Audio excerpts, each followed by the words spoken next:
All right, real quick. I'm not gonna spin around. Nobody wants to see my ugly mug. So, been busy with life lately, but we're back at it. We are back at it. Got the, I don't know what I'm gonna call this car yet. I was thinking brown sugar, granny, gangster granny. I don't really know. Got a lot done to it in the past couple weeks. Got the budget welds on there, the VMSs, multi-pattern, but I got them for a deal in Marketplace. Got the Spank Nittos on there for rollers. Here's where the good stuff starts. Killer deal on these Viking double adjustable rear coilovers. This is a Cobra 88 out of like a 95, SN95 car. Yeah, I mean, it slipped right in there. Obviously, they're all Fox body stuff. This is just 3/4. SN95 is 3/4 of an inch out on either side. But this one, being a Cobra car, it's got big brakes. I actually had to clearance these, as you can see, little tight. But they're free. They don't touch the calipers. It's tight. Don't mind the rust. That's just surface stuff. She's solid. Sunday driven. Anyways, I believe these are CJ Pony parts, tubular, whatever you want to call them, control arms, poly bushings. Obviously did uppers as well. A little stronger than OEM. Obviously don't need coil bucket anymore because we don't need coils because we have coil overs. So did the control arms. Actually used the brake lines out of the 7.5-inch rear. They kind of fit. See where they hook into right there, thread into there on the disc brake rear 88. But the bend here was kind of pretty similar, so I was able to use that line.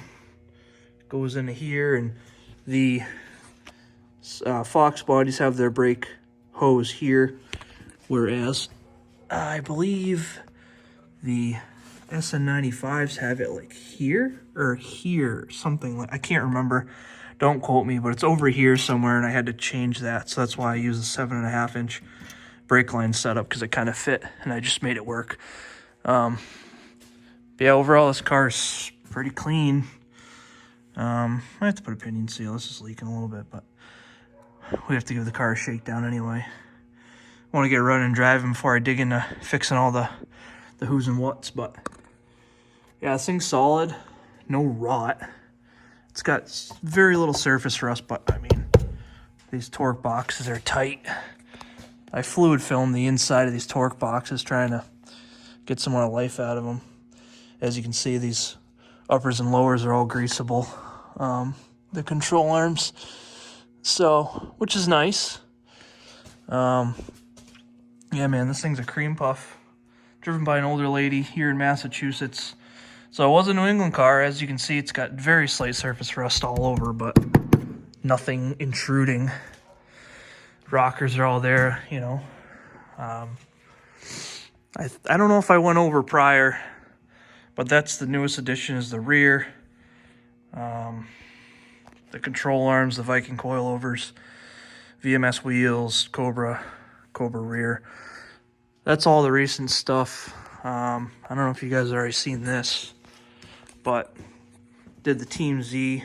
Don't mind the rust. Thing's been sitting outside for like a year, 2 years. Team Z LS swap K-member, solid mounts, flaming rubber rack, U-joint steering shaft, bump steer setup. Strange. These I think are pretty cooked, but I'll get it running and driving and kind of pick away at the stuff don't mind that. Let's pick away at the stuff I need to pick away at. Do some my adjustments and stuff like that, but Strange's disc up front, obviously, SN95. Some nice tubular control arms. Poly bushings in the rack. But, I mean, it ain't bad for a New England car. This is really the only bad rust. There's a hole right here, but structurally this car is super, super sound, which is awesome, as you can see. I mean, the thing's weirdly rusty, but also very, very clean. Yeah, a while ago, I think it was last winter, I bought these VMS 17s for the front. They're milled exactly the same. Those are the 15-inch matching rears. I wish I didn't get Unilug because they look goofy, but these are actually meant to fit the Mustang lug pattern. So, but yeah, I mean, that's really it for an update on this unit. It's not a Fairmont, it's actually a Zephyr. But I'm pretty excited. This will keep me busy throughout the winter. I have a few more projects. This is one thing I didn't show. In here is it's actually like a 3 or 4 inch calo hood. That'll go on the car when I have another hand to help me put it in. So yeah, I mean, this thing's gonna be sweet.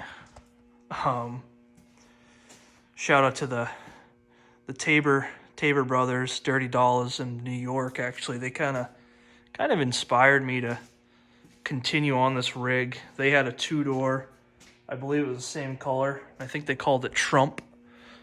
Nitrous car. I think it was a 6.0. Not anything too crazy. Carbureted 6.0 on a direct port kit. I think they were spraying 400 or 500 out of it, but good lord, did that thing fucking move. So I couldn't help myself. I had to recreate my own thing. I got guys in the street racing scene that want to buy it, and I'm like, no. I said, this is gonna be mine. This is mine. So yeah, I'm pretty excited to have this thing done.